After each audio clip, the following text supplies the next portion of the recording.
This is Hannibal here from the HannibalTV.com, and the second unidentified aerial phenomenon, which is the new word for UFOs, report from the Office of the Director of National Intelligence came out this week. So I'm going to review it. The first report, there was a lot more news outlets covering it than this time, although most of the major news outlets covered it, but not in quite as much detail. But I'll go through the points, the main points of the report, not the whole thing. It's not that much of a detailed report, but basically it says unidentified aerial phenomena reporting is increasing, which is enabling greater awareness of the airspace and increased opportunities to resolve UAP events. 510 total UAP reports as of August 30th, 2022 have been provided. And there's more information on these in the classified version of the report. This is the public version of the report. There's another version with classified information. And it apparently the increase in UAP reporting is partially due to a better understanding of the possible threats that these UAPs might represent, either as a safety risk to a flight hazard, or potentially an adversarial collections purpose. So someone is spying on us. More of the reporting is partially due to the reduced stigma surrounding UAP reporting. And by the way, these are all military reports that they're reviewing. These are not civilian reports. The establishment of the Department of Defense's All-Domain Anomaly Resolution Office, which is also called AARO, is supposed to facilitate more coordinated UAP efforts, resulting in greater attribution of what the UAPs are.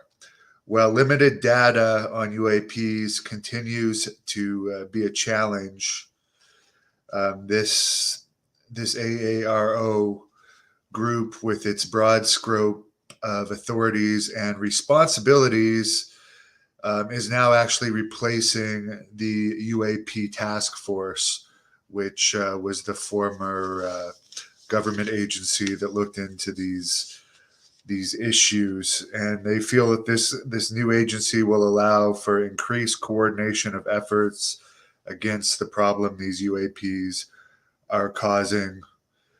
And they are going to work on ensuring the UAP detection and identification efforts will span across all Department of Defense agencies and partners. And they hope that it will improve the U.S. government's awareness that these objects are in our airspace and look at a resolution to these issues. Because these UAP events continue to occur in both restrictive and sensitive airspace, highlighting possible concerns for safety of flight or adversary collection activity, as previously stated.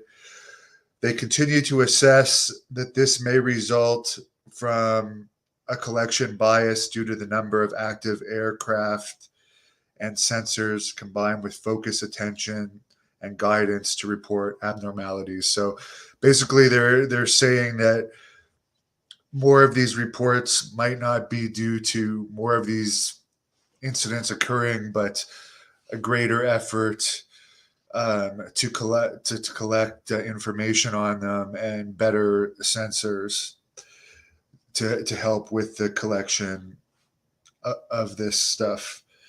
And it says here that they're going to continue to investigate any evidence that these things are possible foreign government collection tools.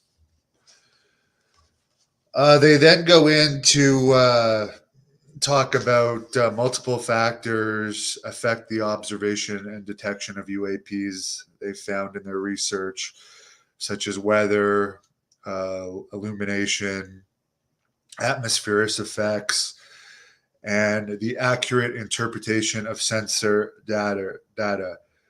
They do acknowledge that some of these detections might be attributed to sensor irregularities or operator or equipment error. So they are saying some of these might just be due to error. Apparently, this new agency, the AARO, is going to represent the Department of Defense to to Congress, media, and the public, and they're going to be coordinated with the Assistant Secretary of Defense for Legislative Affairs and the Assistant Secretary of Defense for Public Affairs. So this agency, it looks like, will be making future statements regarding these type of occurrences. Apparently, the preliminary assessment of the UAP report found that there were 366 newly identified reports since the last UAP report, and these went through a multi-agency process. They were judged. More than half of them were judged as exhibiting unremarkable characteristics. So out of these 366 new reports, which included in the old one totals around 5,000, apparently about half of these 366 reports showed characteristics they were not familiar with, making them UAPs. But for some of the ones that they did identify, 26 of them were characterized as unmanned aircraft systems, such as drones. 163 were balloons or balloon-like objects, and 6 were attributed to clutter. And it says these were only initial characterizations. They were not positively or unanimously identified.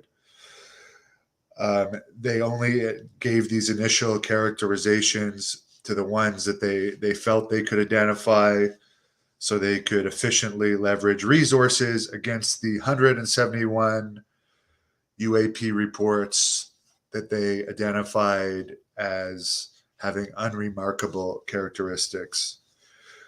The majority of new UAP reporting originates from both the U.S. Navy and the U.S. Air Force, aviators and operators who witnessed UAPs during the course of their operational duties, and reports the events to the AARO and UAPTF official channels.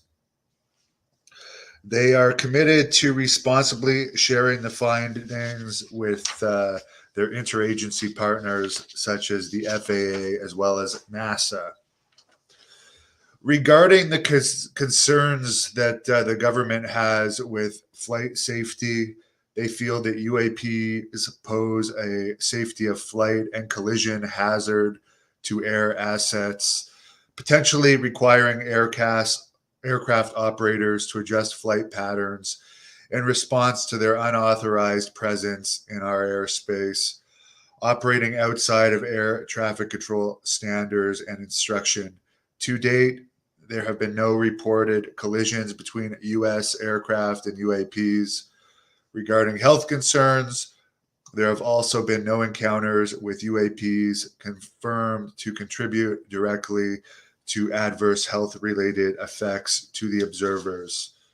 They are acknowledging that health-related effects may appear at any time after an event occurs, and they will continue to track any reported health implications related to UAPs should they arise.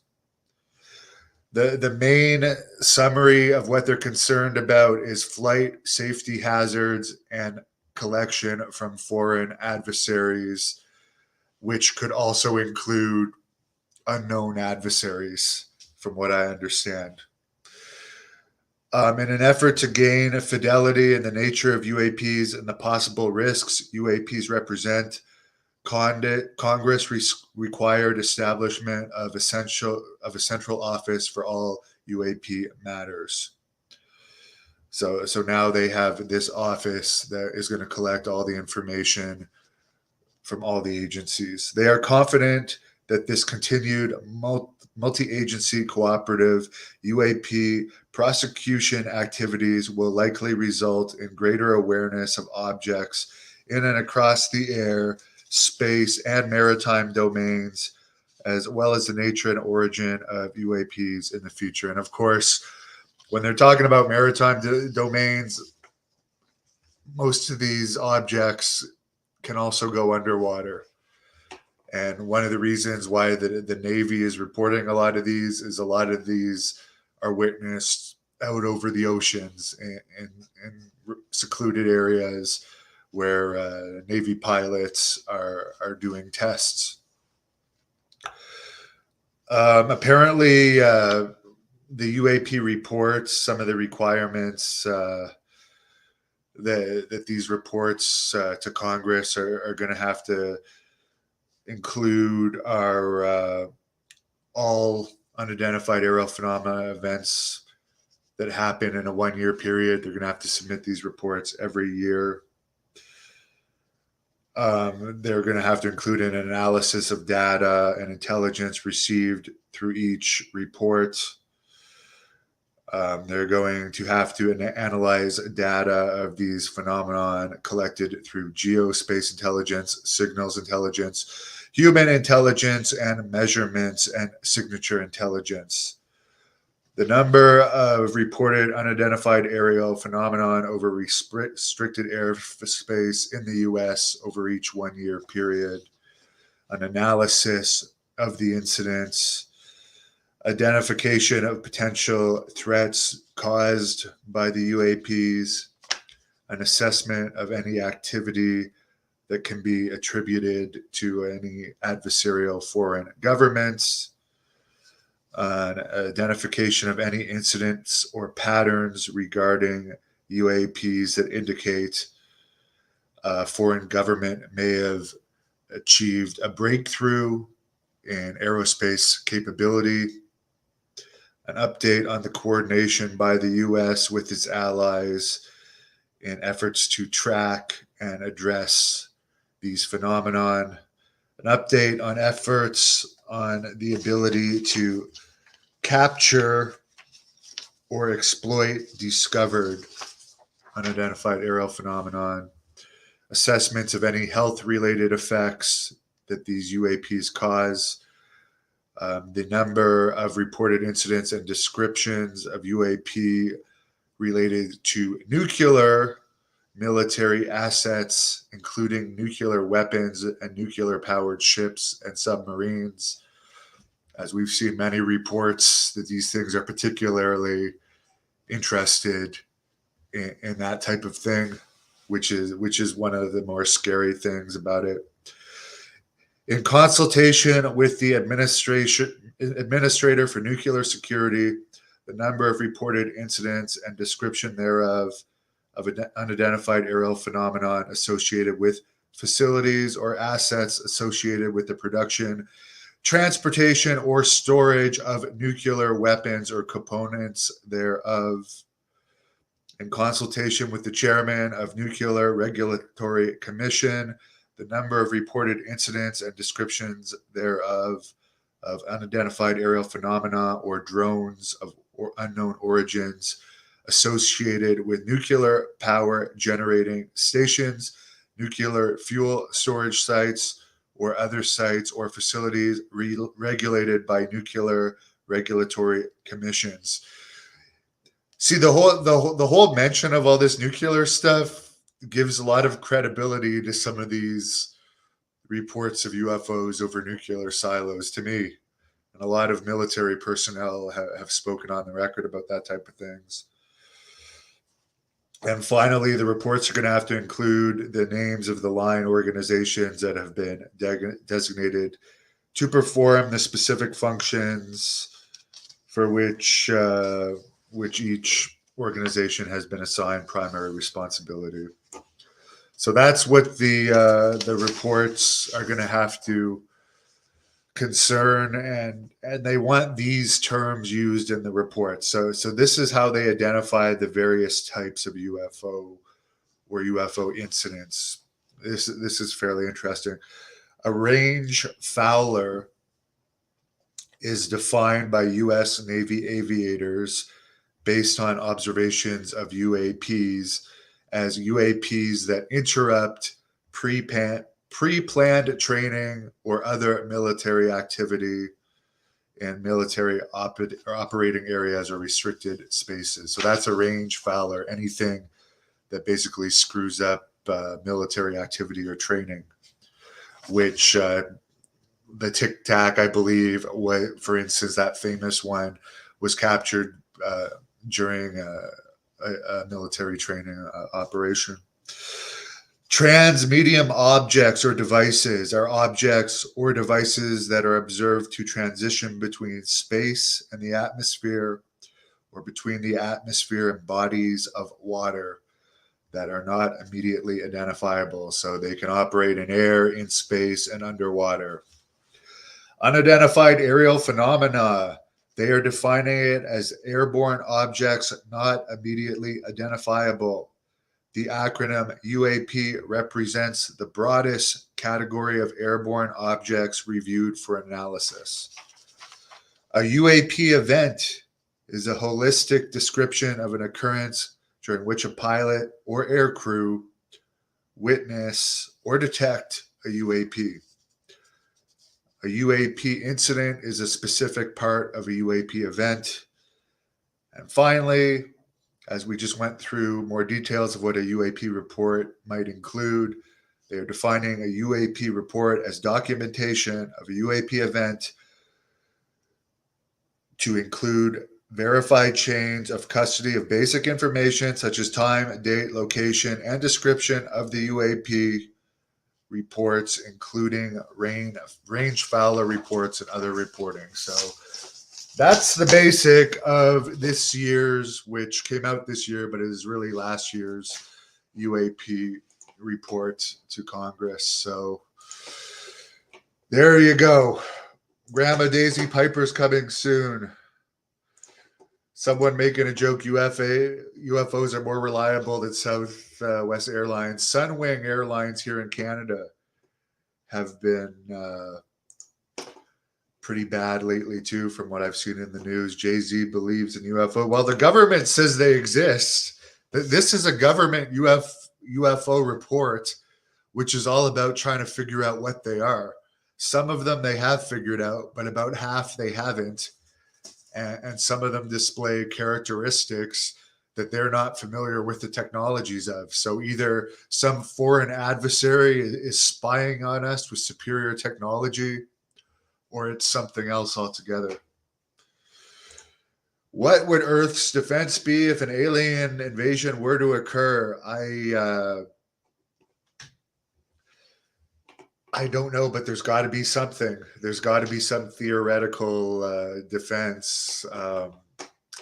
I've heard of a potential one of which would be blowing up nuclear bombs in the sky, which just sounds like it would be bad for everyone involved. But yeah, that's one I particularly heard of. Bone says if these were from another country, we would have been attacked by now. They're too advanced. Tom saying hi. Doug Masters, one of the Portland area wrestlers, saying hello.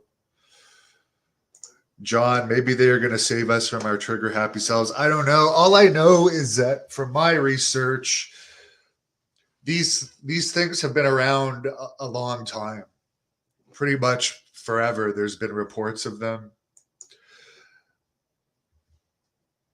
Whether they're here underwater or in Antarctica and they actually have bases here or whatever, I don't know. Or if they're visiting, or if there's even anyone in these UFOs. They could just be drones collecting information or artificial intelligent.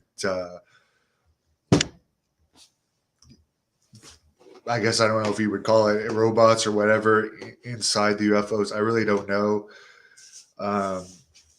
But neither apparently does the U.S. government. They know more than they're telling us, because there is a classified version of this report, and I'm sure beyond the classified report, they have even more information that they're not going to share to the people that are privy to the classified report. But who knows? We may not have been as much of a danger to them until now, as our technologies advance, and maybe. Who knows? I have no answers, but I find it interesting, and I would like to know what they are. There is a theory that they could be people from the future. That is also another theory, that they are trans-dimensional and they're coming from the future. But one thing is for sure. They're seen over water, and they go under the water a lot. So there's some relationship with UFOs and water. So there's something going on under the oceans, because they keep going under the water, and they're seen coming out of the water a lot too. And as I previously stated, one of the reasons why the Navy pilots see them so much is because they're operating over water and seeing these things. So who knows what the hell's going on underwater? We haven't explored the oceans all that much, from what I understand. Anyways, guys, I'm heading off to the gym. I just wanted to go through that report, because that is the report of 2022 on UFOs from the Director of National Intelligence in the U.S. Thank you for watching the Hannibal TV. Please like this video if you enjoyed it, and click the subscribe button to not miss any